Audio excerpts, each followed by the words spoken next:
we can talk about that title. It could be our motto throughout the rest of the transition period.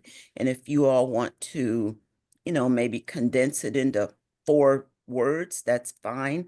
But using our faith and commitment as members of this presbytery, people who are in various forms of leadership, living, working, uh, engaged in ministry in our communities, we're using our faith and our commitment and putting our presbytery in a place where we can operate optimally to our maximum, looking at where we are right now and moving forward. So getting our house in order um, is how we came up with that motto. And we'll talk about it some more and maybe refer to it from time to time. Um, we're called by God to be faithful, to be the people God has called us to work together for God's glory. And that is what we shall do first and foremost. And so, looking at where we are now, the state of our presbytery, where we are numerically, where we are theologically, where we are um, Spiritually. where we are biblically. Where are we now? We live now in a very changing world, um, just having come out of elections that still leave all of us, no matter where you are politically, that leave all of us in a state of wonder.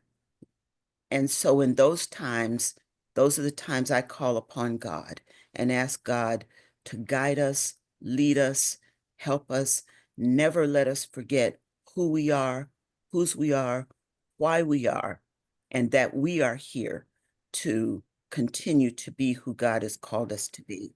So the state of our presbytery now is that we must continue to be that guiding force in the community. We must continue to be the people God has called us to be now and going forward, now and forever, knowing that in this day and in the days to come, we will be guided by Almighty God. So my report that will be in our presbytery packet, and I'll be referring to it along with the written piece that you'll see in a little bit, um, that talks about the state of our presbytery. Would like for everyone to know what we've been doing, what we've been working on, and the new task forces that are at work now, just so that we are all informed. Um, so having heard that, um, what I'd like to do is, first of all, thank Elder Jim Nedelka and Elder Shirley Fleming for stepping in to help us, to admit people, to be there. Elder Jim is our moderator, and as you all um, seek to speak and to have words, he will acknowledge you so that I don't miss anything. And Elder Shirley will continue to admit people and keep us on target. So I'd like to, from the state of the presbytery, um, you will see in just a little bit some of the things we've been working on.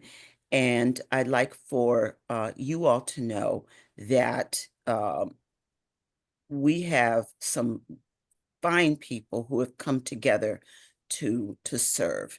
Here we are. Thank you. Thank you, Jim. Um, in our current work with COM, the Commission on Ministry continues that work to have pastors placed into congregations, to work carefully with our congregations, and to work with the Board of Pensions so that our pastors have medical, dental, all those things that are offered We work to increase and deepen pastoral leadership in our congregations. You can see what's there. We are proud to say that the COM manual, the new one, updated in 2004 at the December meeting. We're tweaking it and making some, improvements here and there, but it has been approved and it is in operation. Um, CPM, we continue to provide the orderly, fair, and equitable process for inquirers and candidates. We are now in the process of updating the CPM manual for approval this year in 2005. So we're working together. We have a fine CPM commission, and we are working with them. I want to mention the newer task force, the reimagining. We haven't yet come to one word, but just so you know, reimagining, reorganizing, restructuring, reforming. This particular task force meets monthly for the purpose of redesigning, providing a means for our presbytery to operate well. And we are looking very prayerfully at the fact that we don't have as many people as we used to. So we'll be looking at adjusting the numbers of those on committees and commissions. And the committees and commissions, as our stated clerk has shared, they also have the ability to do that themselves as well. But we will be working together to update our focus and our mission statement, mission and vision statement for the Presbytery, because people have been asking, what is our mission? What is the mission of our Presbytery? So it's time now, when we start asking, it's time now to reimagine, refocus, revision, and put that in a new statement for our Presbytery. That committee, that particular task force just met yesterday, has a fine group of people on it, and we are really moving forward with that. There may be, looking at all of our committees and commissions, we may look at, is it a wise move to look at combining some of them? Is it a wise move to look at a refocus? But that's what this commission, this task force is actually doing. And you see the rest of this listed there for you. PW has been reorganizing, and I'm proud to have been with them last month. I'll be with them again in March. A very exciting time. Presbyterian women have been called the backbone of our denomination because they have strength, fortitude, progressiveness, and that's there. You can see the other things that are written there. The spiritual emphasis for our presbytery, my work with pastors, general cabinet, many others to create a spiritually fulfilling life and ministry for the New York City Presbytery. There is other information listed there. As you know, I meet as often as I possibly can with committees and with the Commission for Corporate and Financial Responsibilities as a whole. I meet with them as a whole each month, and with the committees as humanly possible. Attending those meetings, we have a lot happening with the repurposing of church buildings and such, and that is citywide in many ways. We have committees as part of the work of the city, engaged in a lot with developers and community organizations. The Presbyterian Foundation, who works with all of our presbyteries around the nation and with all of the other committees of Presbytery. So that's what's been happening. That's where we are. One of my major foci, as you know, is uniting our Presbyterian heart and spirit, keeping us knowing that we are one presbytery, 5 boroughs, but we want to be more focused in and unified. Um, One of the major things happening now, we are moving our Presbytery offices from the 12th floor to the 4th floor. The rent will be less per month, and we're looking at this as a bridge year.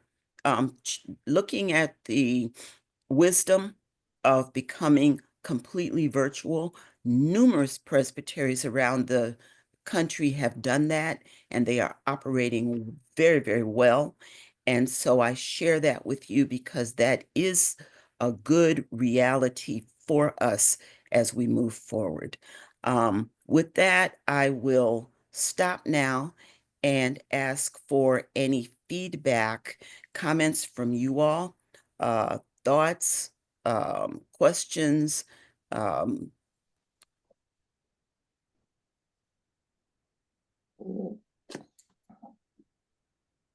any thoughts, any ideas?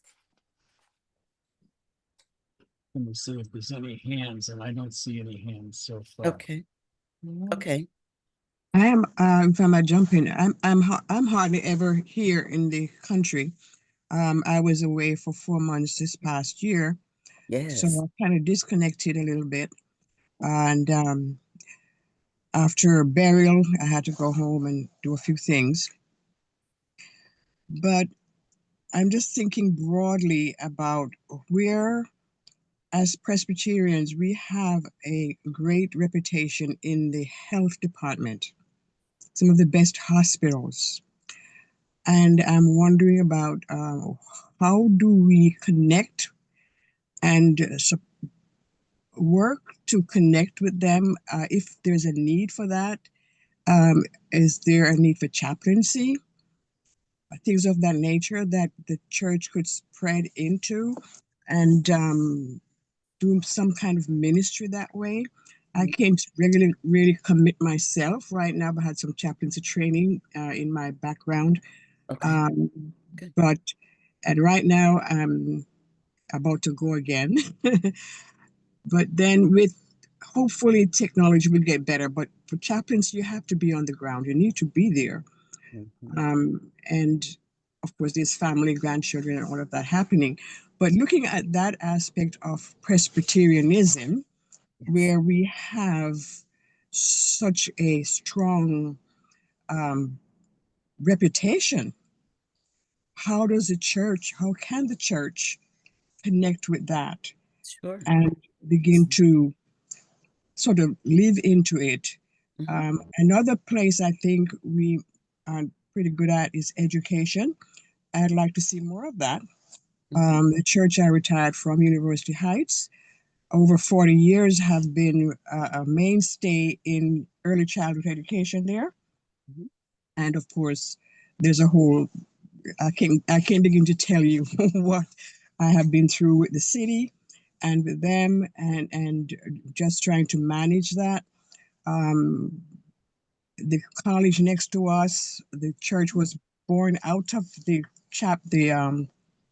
person who started that college. I forget his name now. So both the church and the college were connected, and it's a long story. I can get into all of it, but education, health, chaplaincy. How can the church become more focused on that? Sort of capitalize on that, make it better somehow, help the church and help those other facilities. How can we, as we are trying to expand and explore, Mm. what ministries we can get involved with, expand the church and to strengthen the church and the communities in that area. So that's my little bit of it right now. I mm-hmm, can't say that I am available all the time, but it's worth looking at. The absolutely. third piece is merger, Mm-hmm, the dirty word that nobody yes, wants to mention. Um, you're barely breathing, you know. I mean, come on, if you put one is two is better than one, you know, if they mm-hmm, come mm-hmm, together mm-hmm, and, and do the hard work of working things out and yes, balance things out. It takes time, it takes patience and willingness to do that. mm-hmm, But it's an absolute necessity at yes, this point. yes, it is. Um, we don't like it, but it needs to be done. Sure. I thank you for saying that. I'll address that part first, and then we have two people waiting to speak. We definitely want to hear from Reverend Beverly Bartlett and Reverend Samuel Adams Park. I will address this part with merger first. In the new updated COM manual, there is a piece on merger. There is also a piece on giving thanks for the life of a church and looking at where that church will go. Some say closure, some say repurposing, but we are at a point where we have many small congregations that are struggling mightily to be independent, in which merger is a viable option. And so that is an issue we absolutely will be taking a close look at. There is a process for it, and it will be done so that each of the congregations involved will know they are valued. It is not a takeover, but it will become uh, one congregation with a new life, how to live differently, but how to live.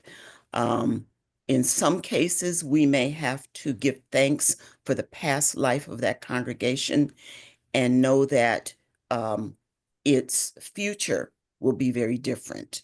Um, the other, we do have a strong connection with chaplaincy. It is a validated ministry.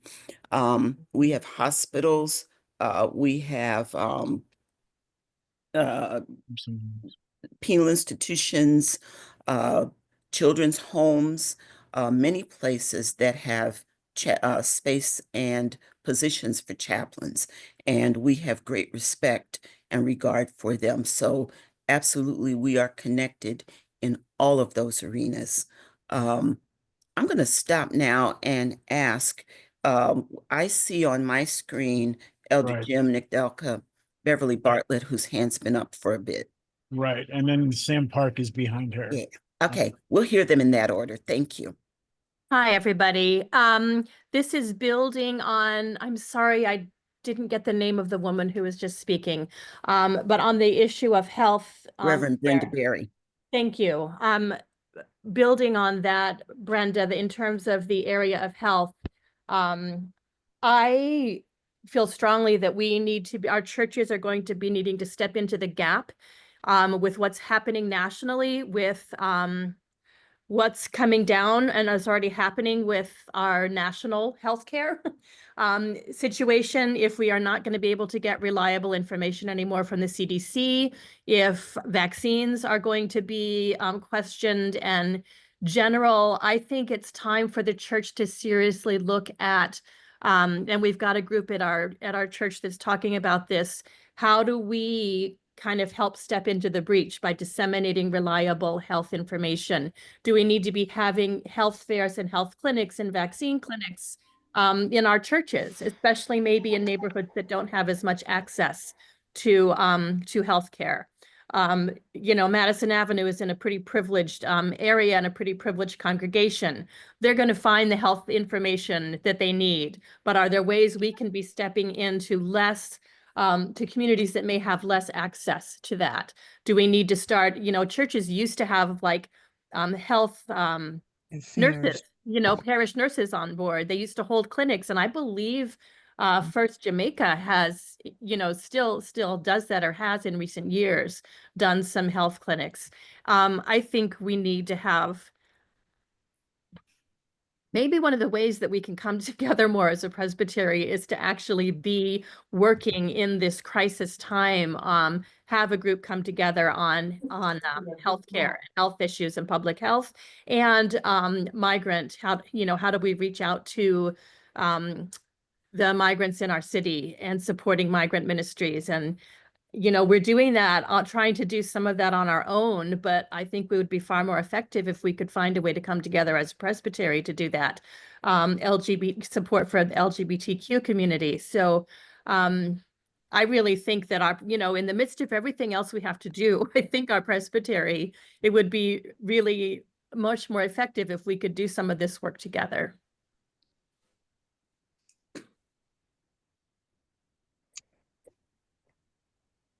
Thank you. Um, we'll hear from Reverend Samuel Park.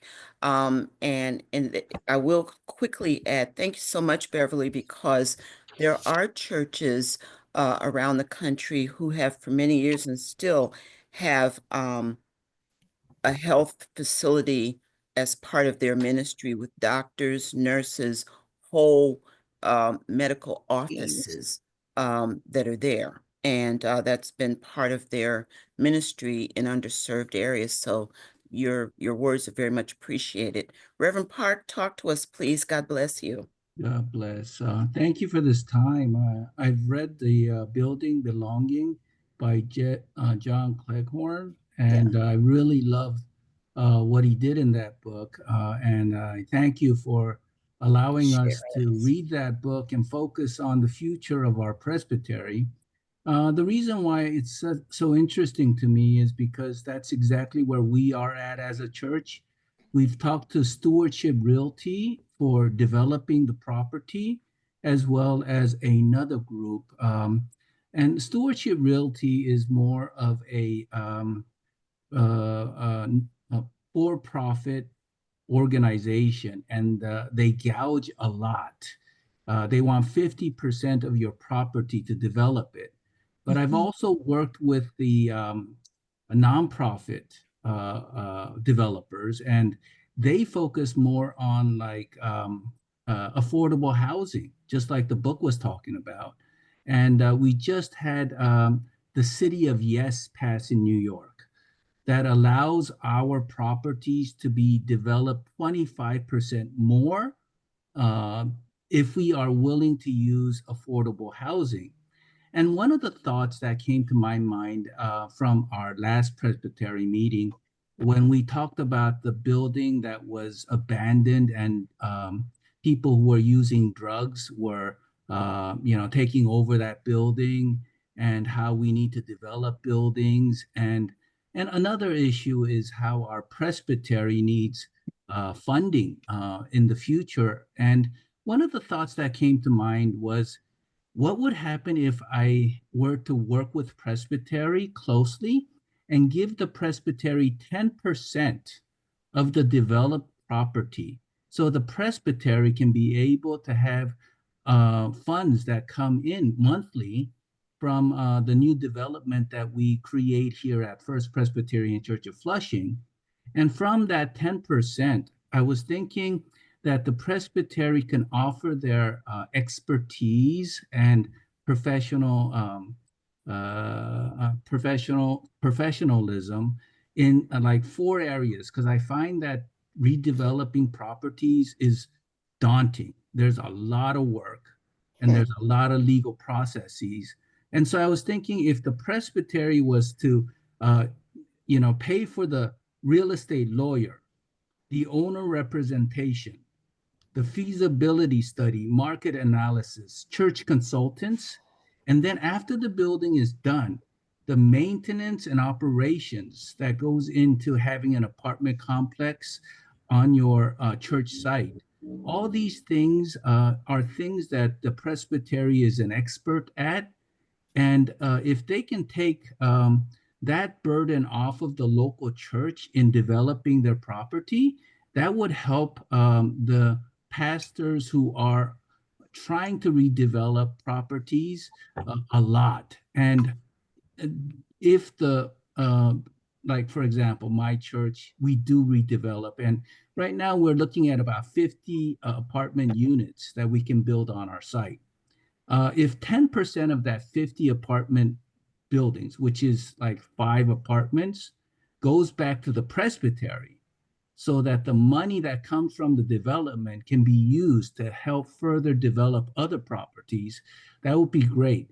And so these are my initial thoughts, but I'm also thinking, uh, regardless of the details, it would be great to have presbytery work with local churches, especially those who need redevelopment and are trying to waddle through this very difficult process of working with developers, contractors, church consultants, lawyers, and rezoning and city government and new laws like the city of yes. I mean, I've been trying very hard to educate myself, but it would be great to really work with the presbytery for churches that are trying to do things like our church is doing.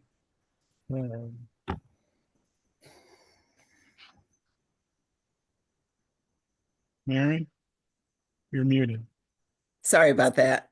We have 3 people now waiting to speak, and we want to hear them all. I want to just mention that as a presbytery, we are aware of the various development companies around the area and such.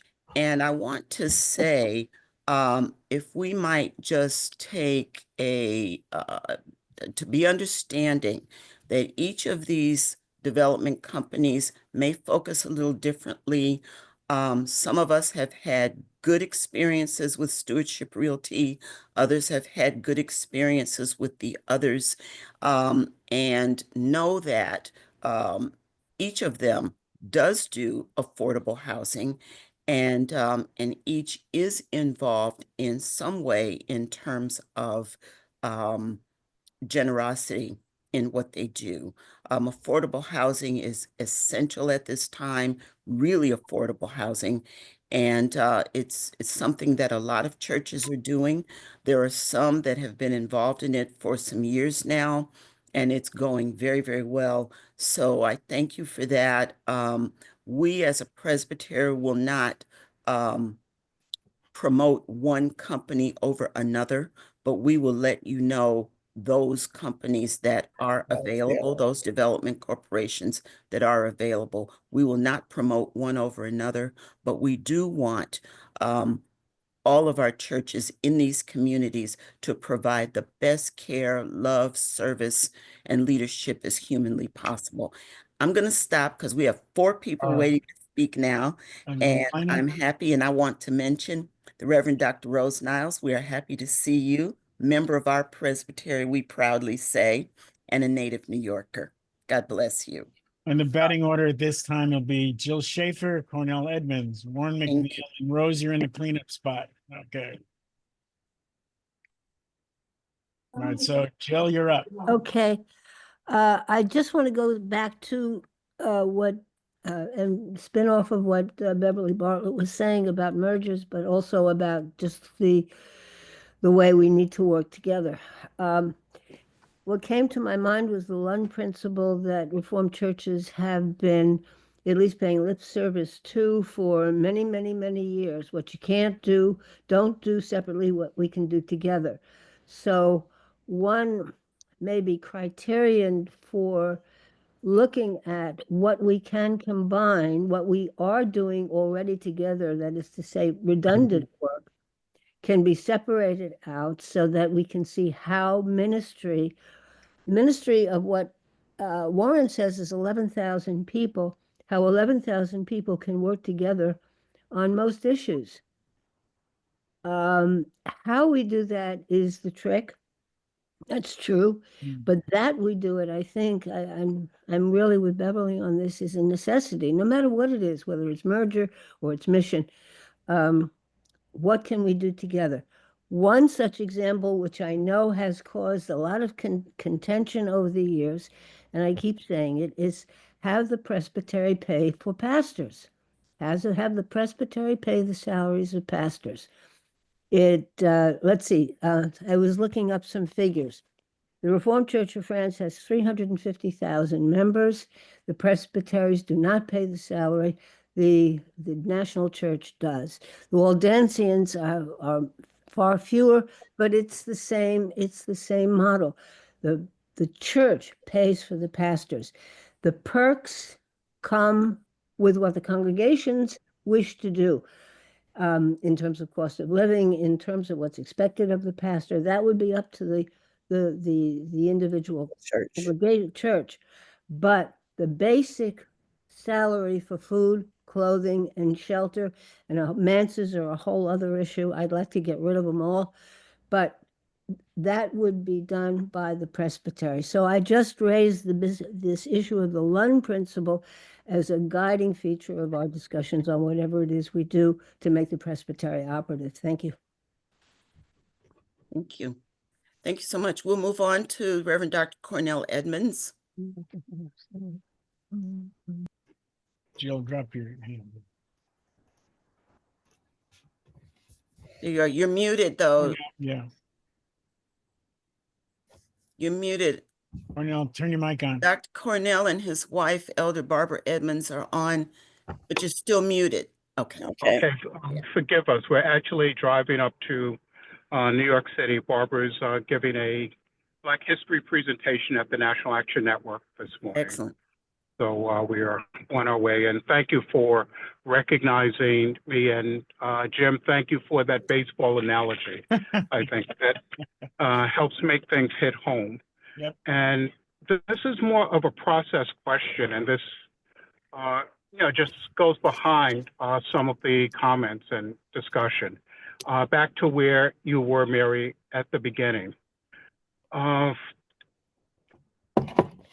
When I was in basic officers training, we were instructed to put together what was called a METL, M-E-T-L, a mission essential task list, before we undertook any undertaking, any mission, because failure was not an option.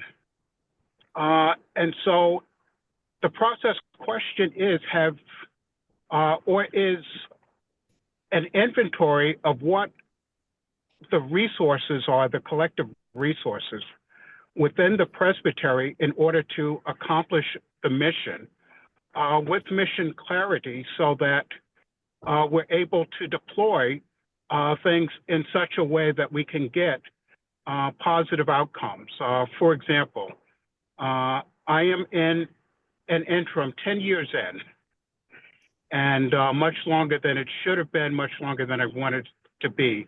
But we began in 2014 with a METL, with the Mission Essential Task List, in a congregation that was pretty much, collapsing. The building was collapsing, and we had about 6 participants. Based upon having the clarity of mission and purpose, we've been able to now marshal things in such a way that we are now reaping the benefits. We've had in excess of $1.5 million in repair work done without having to invest in real dollars more than about $40,000 by leveraging the things that we put on that mission essential task list. A lot of relationships and things like that that had intrinsic value. And so as a process question, is that part of the conversation? And where will the congregations sort of fit within that as part of the assets of a presbytery in order to achieve its global mission? Mm-hmm. And that's my question. Excellent question. Could you restate it just so that anybody who has a question, could you merely just restate that question? That's very important. Thank you.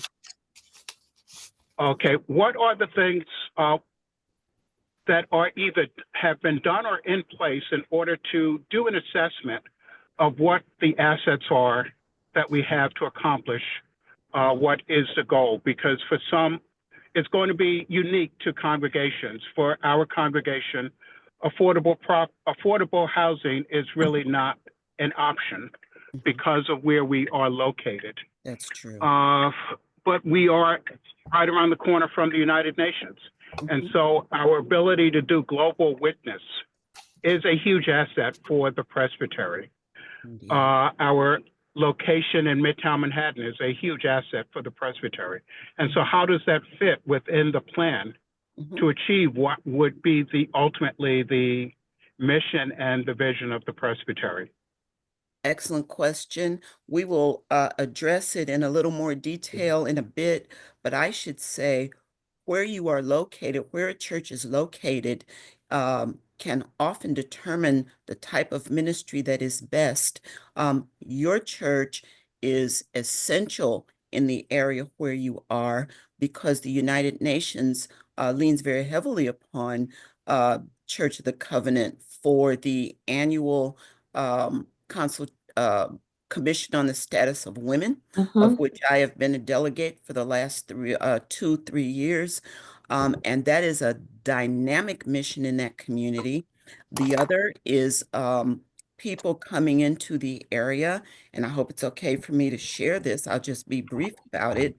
There was a glitch in my very first visit. My daughter came with me there as I was just beginning this position, and there was a glitch in our reservation for the hotel, which was right around the corner somewhere. I forget the name of it, but at any rate, I didn't know anybody else to call. I called Dr. Cornell Edmonds, and he arranged for us to have a very nice room in the hotel right near his church, right there. So having reached out, looking at the resources there are businesses. You know, years ago, there was a Presbyterian church. I don't know if it's still there in downtown Cleveland. And that's businesses, restaurants, department stores, heart of downtown. The church ministered to people who worked in that area. So they had noontime prayer and Bible study. People would come on their lunch hour. A lot of their ministry was like that. But your ministry there is based on the community that you are in. And yeah, that's it won't be a lot with housing and such, or children going to preschool, but you are significant where you are located because that's the ministry that has really reached out, and you have reached out to them. And that's, God's purpose for your church is right there in the heart of that community, and you're doing great work. We didn't mean to go on and on, but Dr. Edmonds, Elder Edmonds, we're going to talk about this some more. And we have 2 more people with their hands up. Elder Warren McNeil and then Dr. Rose Niles. I had said I was not going to speak, but I guess I violated that. The Presbytery of New York City really, in its review of itself, the program, the review that was done by when Reverend Mary first came, we have yet to fully live into the findings of that document. And I think it would be helpful for the whole presbytery to revisit looking at that. As it comes to the question of working with developers and all, I just spent the last 5 days with mostly Baptists in Little Rock, Arkansas.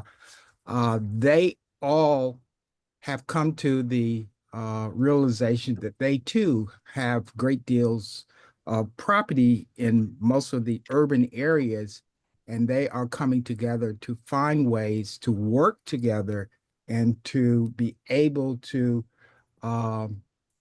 maximize that resource that they have and how to work together. They too are looking at the question, and they don't use merger, but they use other acronyms for bringing together congregations.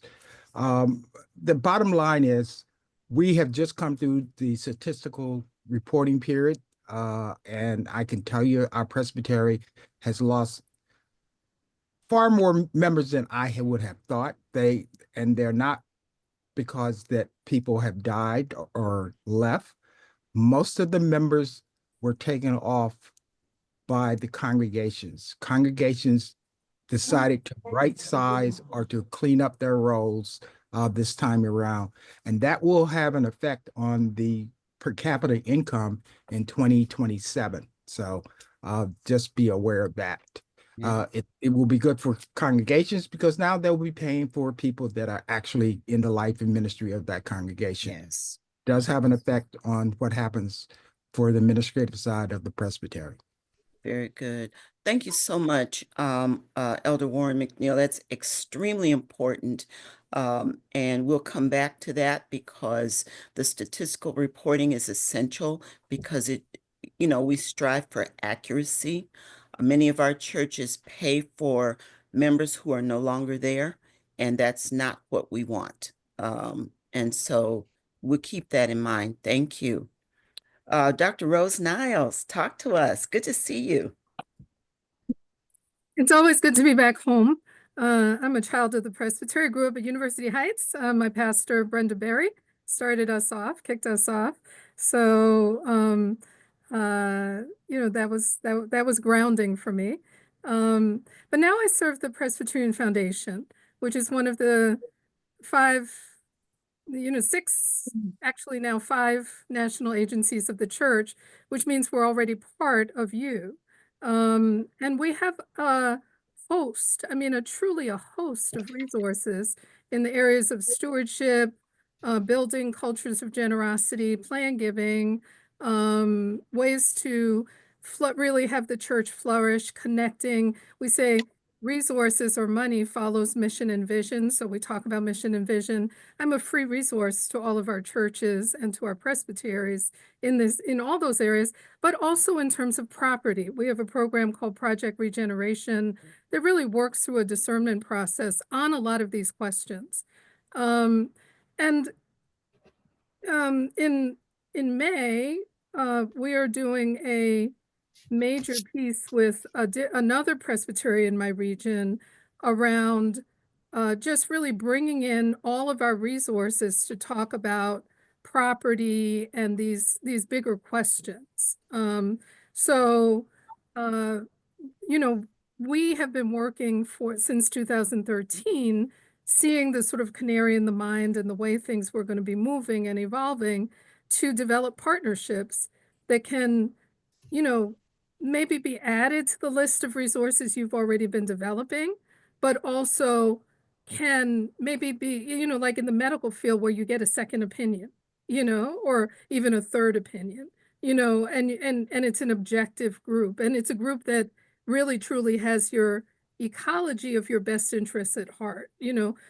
PILP exists for that, Presbyterian Investment and Loan Program. There's a suite of resources available to our churches that I'm not sure everybody really knows exists. We've kind of been taken for granted, and we've maybe kind of in the past only had conversations with larger churches. I'll be quite candid about that. But the foundation over the last decade has shifted its focus to serving and asking what more can we do for all of our churches, which is why my role exists. I'm an outwardly facing, there are 10 of us across the country. We all have a region, and we would love to be in deeper conversations. We've already begun to develop some bridges with New York City Presbytery, which we're really excited about.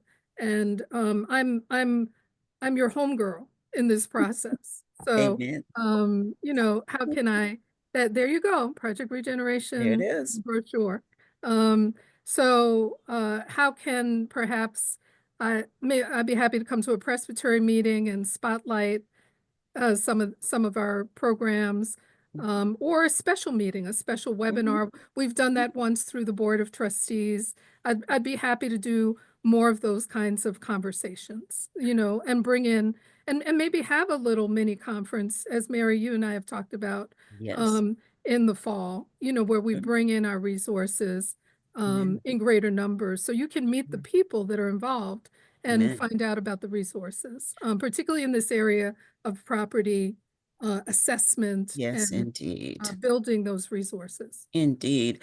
I'm so glad you said that, Rose, because James C. and I attended the foundation event November, I believe, 2024, and you all addressed everything. Orlando Carr, you, Claire, you addressed all these issues that not only our presbytery, but many others have been looking at all over the nation.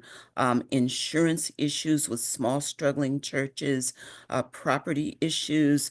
And so we are grateful that you are part of this presbytery for life, and we are never letting you go. And one thought that I had as we've been talking was, yes, to have you do this, but for this year, if you could do couple of things this year, but maybe in years to come, you could do something quarterly, at least with our presbytery, so that we know, because the foundation, we're part of each other, and working together just develops a more confidence in who we are and what we do. There's nothing wrong with working with the city and other organizations, but if our own is involved, Hi, honey. that's a deeper connection and partnership. So Rhonda, thank you. Okay, hold on a second. Hold on a Renee second. Stout is, we have, yeah. yep. Okay, thanks, Jim. Hi, I'm sorry. Reverend Niles, listening to what you said, and this is basically for our presbytery, how can we get a document that identifies all of those things that you just said? And particularly, how do we reconnect or connect the smaller churches? Because I know that the larger churches have the resources and the manpower to connect to the things that you all have available. But for those of us who come from the smaller local churches, we need to find a mechanism to share that information as we struggle to repurpose our churches in the community. Yes, I certainly have those kinds of overviews available, and I'll pass them to Warren and Mary to disseminate. Also, I will say our website is pretty good. You know, there are two pieces to our website. One is the Presbyterian Foundation website itself, which you can just Google and go there. The other thing is the and on the 200th anniversary, Presbyterian Foundation goes back to 1799 as the original board of trustees of our denomination. And on its 200th anniversary, we constructed a limited purpose bank called the New Covenant Trust Company. A lot of Presbyterians don't know they've got a Presbyterian bank nationally. But the New Covenant Trust Company, we're the only shareholder in it. It's a fully owned subsidiary, and it provides a lot of the other technical resources and resourcing that we can provide to congregations around trusts, investment management services, plan giving, bequests, you know, all sorts of advising. So there's as I say, there's all of these resources, and kind of wrapping your head around it. Honestly, it took me a long time to wrap my head around it, you know, because as a lifelong Presbyterian, I didn't know everything that was available, you know, and so, but I have some shorthand sheets with resources, and again, I'm available to unpack them. I'm pretty sure the webinar I did for the trustees lives someplace, was recorded someplace, and maybe on the website. Not sure where. I think I was part of that at the time, but you know, now that we're living into this, actually having to make changes, it would be good to have something in hand. Regular refreshers and Yes. something in hand. So I'll send those materials along. Thank you. Thank you. Any others? Well, just one thought in my mind. It may be a far-fetched thing, but with the way political, geographical things are happening, I don't know if the Presbytery already has an orphanage for displaced children. If they do, I don't know of it, but it's maybe one of those things, as we're repurposing our ministries, that the Presbytery might want to look into establishing or empowering or increasing orphanages for children. Okay. We may have, those of you who may know better than I can address that. In our presbytery, certainly we may have connections with other places for children. You know, we may just, if those of you who know, please raise your hand to speak. We will be most likely having a need for that. not having a need. There is already, and it will probably intensify the way things are right now. Thank you for mentioning that. And if there are those who have additional knowledge, we'll hear. Uh, Beverly Bartlett, we will hear from you. Jill Schaefer's hand was up, but we definitely want to hear from you about places for children who are not in with their families. So Jim, shall we hear from? Yeah, Jill was up, and then Beverly was up yes. next. There we are, Presbyterian Children. I used to be on their board several years ago. We do have them. Talk to us, Jill, while we pay attention to what's there. And you're muted, Jill. Unmute and mute all at the wrong time. This is to Dr. Niles. Is there a mechanism in the Presbyterian Foundation, or could there be a mechanism in the Presbyterian Foundation where the legal issues surrounding migrants for the Presbyterian churches be clarified so that each of the presbyteries has a model for how to deal with the issue of migrants in each presbytery? May I give you an example? Last Thursday, I was on the board. I'm on the board of Flushing House, and we were talking about how we were going to deal with the issue of migrants, given that New York City is a sanctuary city. Okay, we got that. We sort of we came to certain conclusions that we think is viable.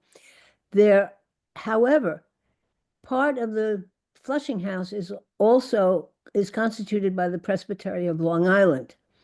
Now, Long Island is not New York City. Do the laws differ there? How do we reach a consensus on how UAM, United Adult Ministries, is going to deal with the crisis? And that brought to mind what Rose was saying about the resources that we do have.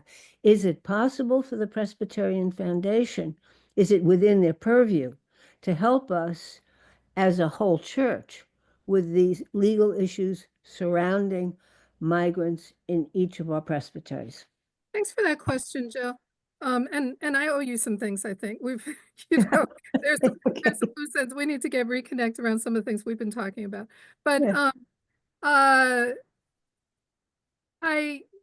I think here we have to understand we're sort of trying to streamline it, but we've got a complex structure with the PCUSA. Okay. So the current, the new, the long name, the new unified agency, which is OGA and the mission agency coming together, is really where you have the resourcing, you've got staffing, they are working very hard. The Synod of the Northeast brought them in to do 2 webinars, recently.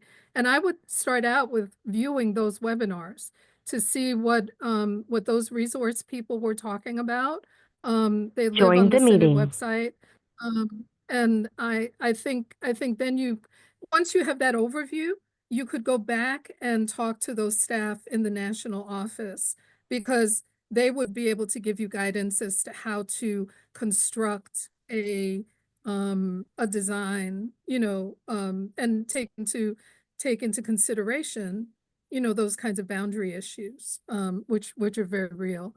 But a lot of presbyteries, I mean, the Synod of the Northeast could also potentially get a conversation going, and Mary, maybe it's already happening, with all the executives and staff to share resources and ideas about what's working and how, because I know that this is a very active conversation, obviously, and great need.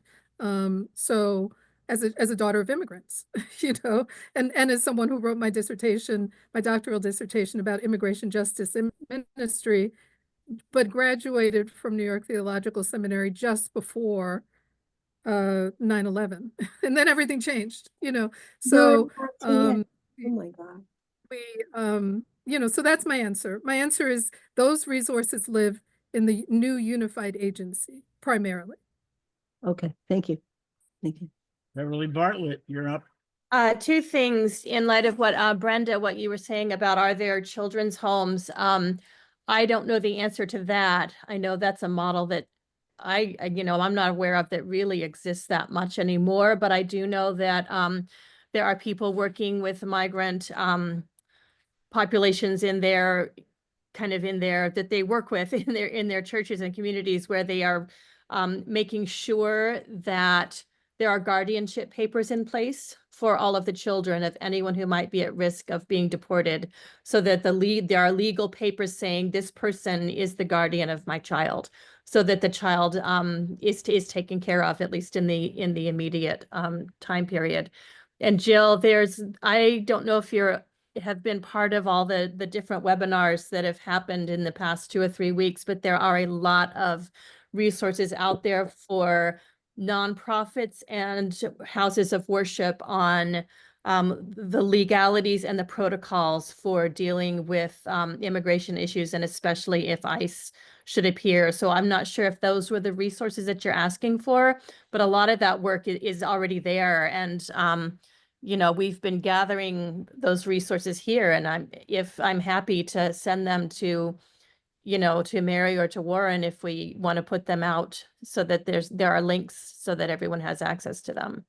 Thank you. That's wonderful, Beverly. In addition to that, our synod, working together with all of the presbyteries in our synod through executives, stated clerks, and others, has a very active commission task force on immigration, and they're working together on all those. We were just in a meeting a day or two ago with our synod executive and other synod leaders around the synod, and this a group is very active. So yes, we will place those resources up.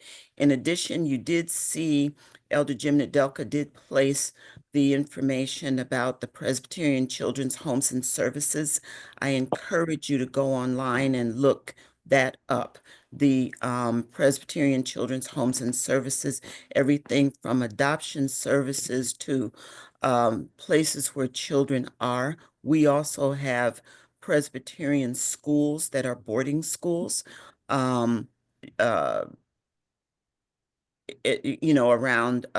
So we are very active in this area.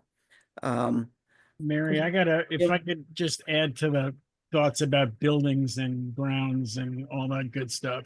Please. What happened to me? Oh, there I am. Okay. There you are. Just technology, it's great when it works. The question I have is, I've often wondered why, with so many properties in New York City and the valuation of the land underneath, because we all know that the buildings, for the most part, are aging out, no matter how old they are or how young they are. Okay, that's just the way of the world.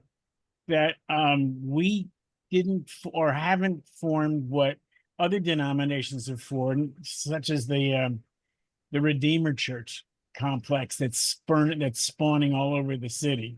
They have a property development corporation under their aegis, where they utilize the valuation of the land underneath the property to take loans of it. And if any bank is worried, they're not going to get the building and they're going to get the land. And that's how Extel and all these other development corporations develop larger properties where they can put up the giant buildings. What I'm thinking is, we've got flags planted all over the city. Okay. And unfortunately, each one is seen as not part of a United States of the Presbytery, but as a lonely outpost on the prairie. I think we need to survive, maybe, or to improve, probably, is to understand that networking isn't a bad word. The same way marketing isn't a bad word either. Because when I first joined the Presbytery, marketing, oh my God, you couldn't advertise anything. You couldn't have ads in the back of your bulletins, silly stuff like that, which I never understood, considering everybody else around us has ads in their Sunday bulletins and what have you. But as far as the property goes, 25 plus years ago, Massey Knackle did a whole review of all the properties within the church, which was, I guess we had 8 or 9 more than we have today. And they had an X amount of number. I don't know if anybody's ever looked at the current valuation of that, or taken a calendar or calculator of what $2,000 than is worth in 2025 dollars. But there's got to be enough that we could conceivably own our own properties, redevelop those properties that are beholden to being religious organizations and build up around them. Because I don't think we sold all the air rights off every building we own. Okay. Look at what we did in Astoria. Look what we did in Flushing. Look what we've done on First Avenue with Avenue Church by doing a domino effect with our brothers in the Presbyterian and the Episcopal Church and the property values. There's creative ways to make this work without, clutching pearls and going, oh my God, how are we going to do this? Because there's enough brain trust in this presbytery to collectively figure this out. We've got bankers, we got real estate people, we got financial people, CFAs, you name it, doctors of business that could help make this work. And so we hire somebody to run it. We're not all going to individually run it because there can't be 88 building managers. It doesn't work that way. And I think Dr. Niles has had a similar idea that they ganged all their efforts together in a collegial effort to move forward. And that's part of where I think restructuring needs to be. Understand that the Staten Island people and the South Bronx people and Brooklyn and Queens, we're all as equal as anybody else anywhere else. So that's my 2 cents, and I'm gonna put it back in my pocket. Thank you for that. And that's very important, looking at what some other denominations have done, and what some other churches have done. That's very real. Jill, talk to us. Yeah, I just wanted to clarify what I said, given Beverly's response. What we're worried about, we've got all the information we need for Flushing House located in Flushing.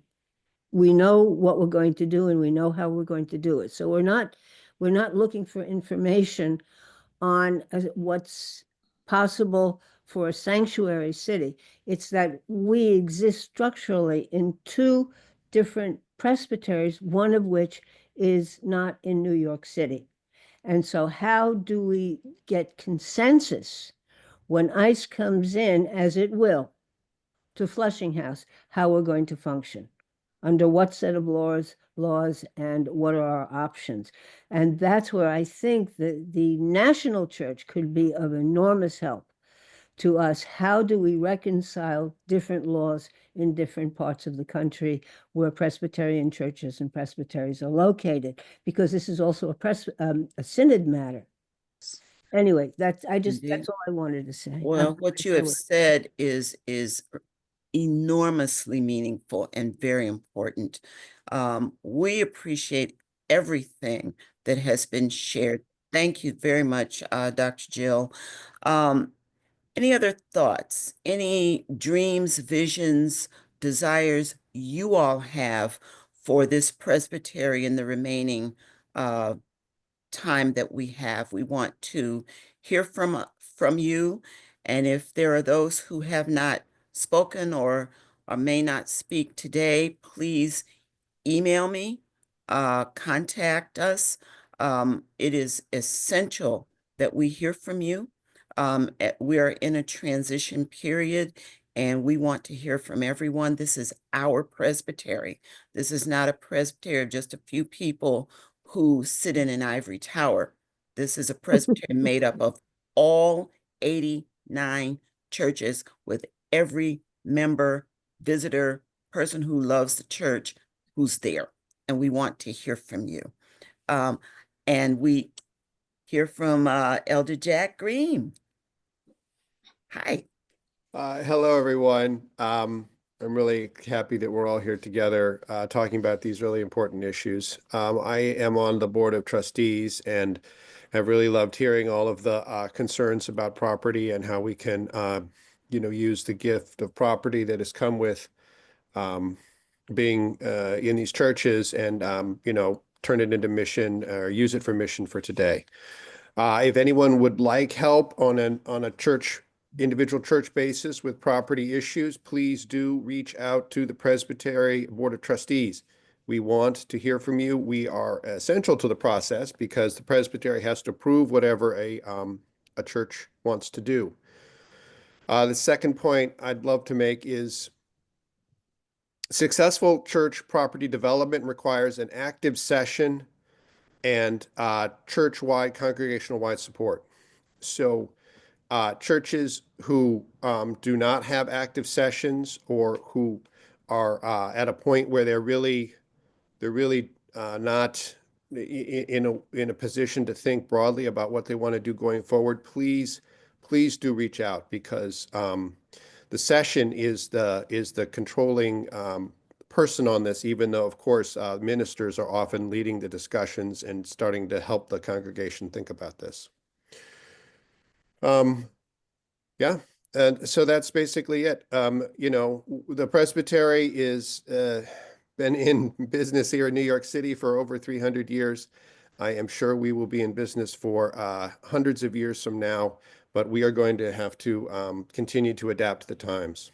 You know, the Book of Order provides that the primary mission of a presbytery is to see that the word is preached and to build community among its members. At least that's how I understand it. Nowhere does it say that the purpose of the presbytery is to build a museum of old buildings or to preserve those buildings beyond their useful purpose. So I would love it to help everyone, and I know everyone on the board would love to help everyone, you know, create a world where we can have the word preached to the modern audience. Amen. Thank you. Amen. All right, Lindsay Borden is up next, followed by Brenda Berry again. Okay, thank you. Yeah, it's been a really interesting conversation, and I hope fruitful. I just, as a member also of the Board of Trustees, I just want to remind people, I hear a lot of talk about, oh, the Presbytery should. So I just gently remind you all that we are the Presbytery. And, you know, once upon a time, the Presbytery offices had a much larger staff. That, you know, now we have the faithful remnant. So we are the Presbytery. And I also, when I attend these meetings, I'm always conscious of who's here faithfully every time and who is not here and what churches are not represented. I don't know how that's going to happen, but there are very, you know, influential churches in our presbytery who are not always part of these conversations, and I wish they would be. That's it. Thanks. Okay, Brenda, I guess you're up. Yes, I'm about to exit, but looking at my previous church, University Heights, and the space that's there, for 18 years I served there, in case anybody wants to know. And so there's a lot of space. And the daycare center that has been in the basement for over 40 years has not gone beyond that.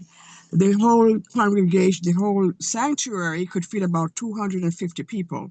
Then there's a large parish hall with a little creativity. If they were to think about, and this is just my own idea, I'm not telling them what to do, expanding that to maybe an elementary or what the new educational system that they have, I forgot what they call them now. There's plenty of room all week long. That place is closed.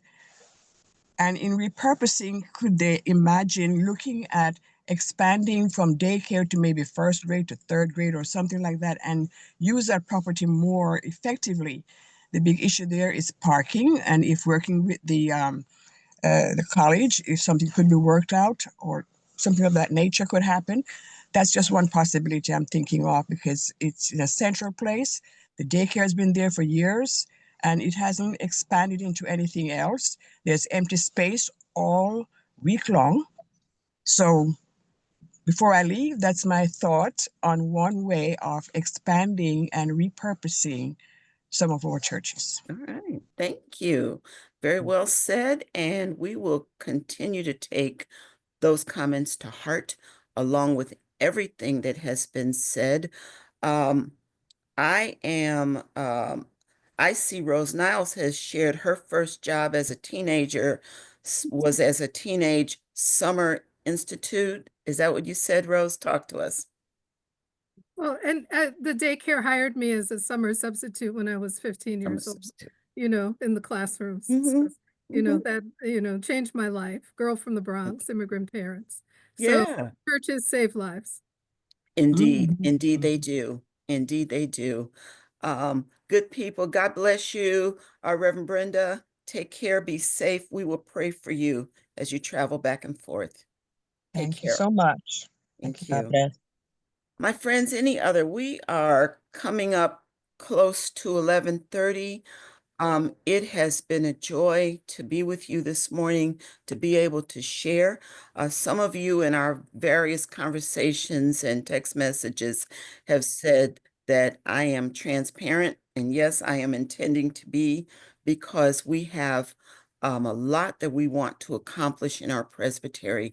We can, will, and must do it together with God's help. One of our ordination installation responses to questions, we will with God's help.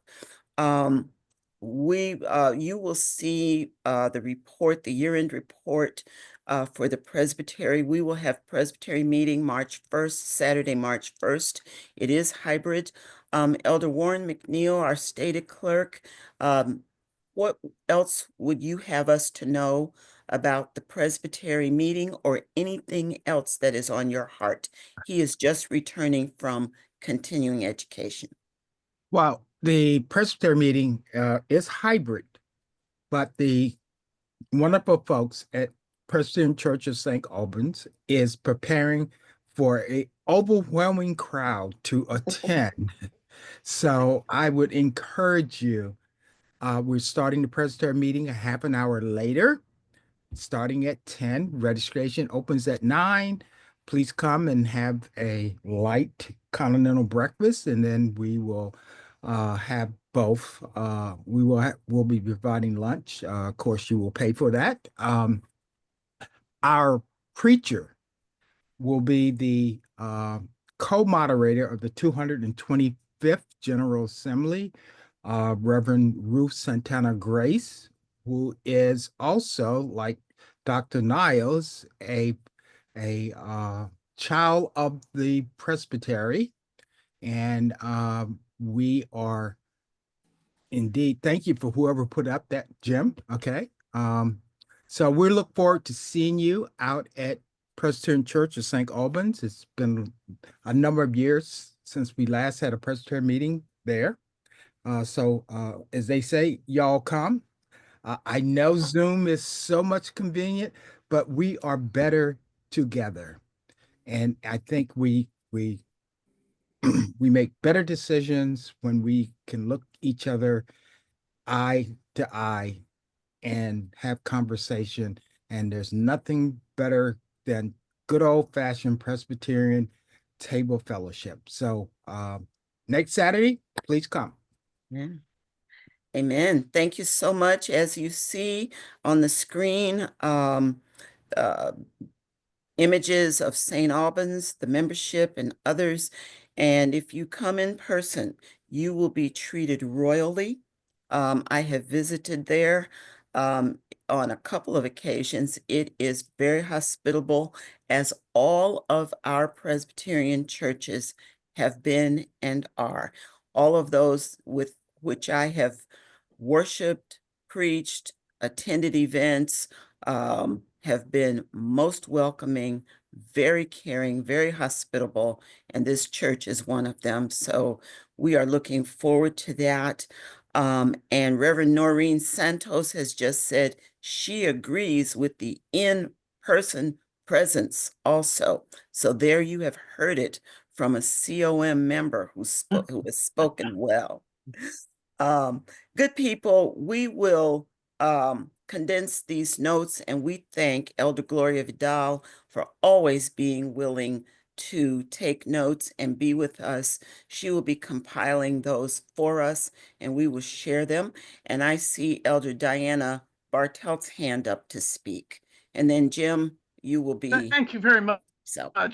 Just one issue that has not yet been brought up, and that is advocacy. I think the Presbytery is almost invisible to the rest of the New York City and the world because we do not speak, we do not take issues and bring them to the forefront. Yes, there are. The JMC is a wonderful committee and does wonderful work. But I think we need, as a presbytery, not just one of our committees, to be speaking out on the issues, especially at this particular time in the country. We need to be forthright and explain our standing, our mission as a Reformed Christian denomination and entity, that there are things that are going on that are totally not in our theology. And we need to be a strong advocate for, especially now, for the migrants and other issues where the other denominations who are not Reformed, their positions are absolutely what I consider totally not Christian. So I hope that this is an important part of the reformation of the New York City Presbytery. Thank you. Thank you.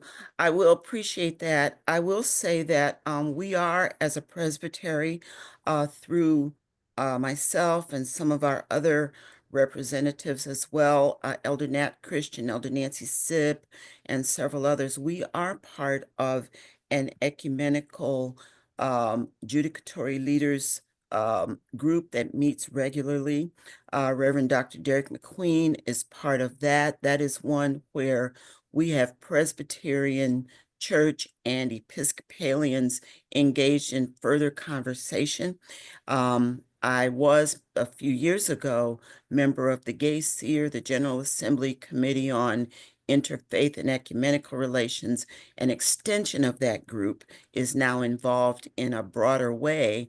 We have that. We also have Bricks and Mortals, which is a community organization of different judicatories and denominations around the area. We have the City of Yes. We have some others. We can always represent ourselves in a greater way. And so, Diana, thank you for sharing that. That is a continuing challenge to us as Presbyterians to continue to be out there with others. I don't know how many of you are on Facebook, but if you are a Facebook person, you go on Facebook, one of the primary faces you will see is Reverend Dr. Jeff Porter with a sign about Presbyterians in one of the marches that he was involved in. So we, we're out there, but we can always do more. We can always do better. And as you see here, thank you, Jim, for placing this here. PCUSA joins religious freedom lawsuit challenging ICE enforcement actions in churches. Right. Nice. I am grateful for our presence, especially here, because we come from many places, many countries, and once we are here, we are people on this ground. We are Americans. And so it's very important that we join forces for freedom, for justice, for equality, for racial justice, and move forward. Good people, let us now, if there are no other comments, let us prepare our hearts and minds for closure. Any final 30-second comments? Just to follow up on that you. is the current issue with our mayor and the whether he is going to continue, especially since he has now announced that he's not going to follow the laws of New York City. I think something can be said. Following Trump's laws. Yeah. Oh, never mind. This isn't the first time a New York City mayor has declined to follow the Fed's situation. The Jimmy Walker, back in the days of Prohibition, according to my grandmother, who ran a dress shop in Times Square at the same time, Jimmy Walker basically flipped the bird at prohibition and said this was a federal law, let the feds take care of it. And in the 20s, 100 and God knows how many years ago now, they sort of was sort of hands off, but hands on in a very cursory way. So if there's any comfort in history, maybe that's it, you know. So Right. 100 years later, who knows? Very fine. Jill, we will let you have the last word and we will end on time. You're muted, Jill. Turn your mic You're on, muted. Ken. Always the wrong. Alan Bozak. I just heard Alan Bozak. And if we could invite him, if the Presbytery of New York City could invite Alan Bozak to preach on the state of the churches, not just Presbyterians, but on the state of the churches in general in the United States in response to what's going on now, I think we would get more vitamins and sat up and take and would sit up and take a heck of a lot of nourishment. Bozak has not changed his activism or his integrity or his fighting spirit and his guts since I met him in 1974. Please get this guy into our city. Amen. Having met I- him 20 years after you, I agree. And he was when we adopted the Confession of Belhar, he came to General Assembly, did a marvelous presentation, was very well accepted, and not unknowingly I sat near his wife and she and I struck up a conversation and a friendship. We emailed each other from time to time until we lost, you know, connection with each other. But yes, absolutely, I agree. Elder Renee Stout. I just heard him preach on Tuesday evening. Oh, did you? Yes. Yes. Excellent. He was one of the Excellent. preachers. Yes, he's a grand preacher and he represents the heart of who we really are as justice-oriented people. Thank you. Yes, I just want to say one thing. I was having a conversation with some friends who are not Presbyterian, Baptist, Episcopal, which I grew up in the Episcopal Church. But I was saying to them, we were talking about we need a national day of prayer across denominations to prayer works. And I don't see us, not just us Presbyterians, but churches in general across denominations instituting that resource which we have to go to God in prayer across all denominations. And I think that the position we are in this country at this time warrants that. So Thank that's all I want to say. Maybe Okay. we can be the catalyst Catalyst. that Yes, gets we can. that gets that started. But that's been on my heart, and I meant to say that GC and at the Presbytery meeting, and things happen so fast. So I'm just putting that out there. Thank you. God bless you. Good people, is there one who would wish to close us in prayer? We need to take the hand of God in ours, and everybody around the screens, around the country, around the city, around the highways and byways, as they used to say. Thanks for the participation this morning. Thanks for the energy behind the participation morning, especially on an early Saturday where everybody could be doing 10,000 other things. We're all in the same boat. We're all rowing in the same direction. It's just that the seas underneath are a little choppy. So let's have prayers for smooth waters, clear skies ahead, and smooth sailing as we head into Lent, as we head into our next Presbytery meeting, as we sail on towards the rejuvenation that comes with Easter. Amen. As we are then Pentecost people, let us remember that we are smart enough to know that this is not where we need to be. We need to be moving forward. Amen. Amen. God bless you all. Thank you for being here. Take good care. Thank you, Reverend Mary. Amen. Thank And you. your team. Thank you. Appreciate it. Be well, everybody. Blessings, Bye-bye. everyone. Thank you. Bye. God bless.